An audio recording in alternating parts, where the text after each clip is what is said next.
ಪ್ರಯಾಗ್ರಾಜ್ನಲ್ಲಿ ನಡೆಯುತ್ತಿರುವ ಈ ಶತಮಾನದ ಮಹಾಕುಂಭ ಮೇಳ ಕೋಟ್ಯಾಂತರ ಭಕ್ತರ ಪಾದ ಸ್ಪರ್ಶಕ್ಕೆ ಸಾಕ್ಷಿಯಾಗ್ತಿದೆ. ತ್ರಿವೇಣಿ ಸಂಗಮದಲ್ಲಿ ಪ್ರತಿದಿನ ಲಕ್ಷಾಂತರ ಭಕ್ತರು ಪುಣ್ಯ ಸ್ನಾನ ಮಾಡ್ತಿದ್ದಾರೆ.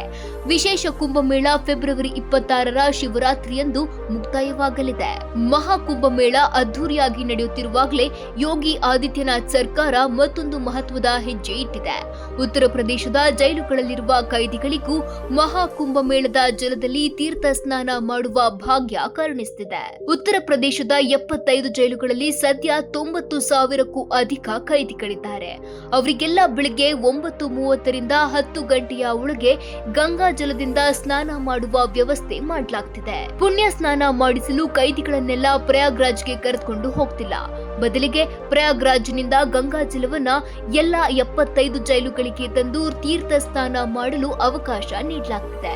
ಯೋಗಿ ನಡೆ ಬಗ್ಗೆ ಏನಂತೀರಿ? ಕಮೆಂಟ್ ಮಾಡಿ.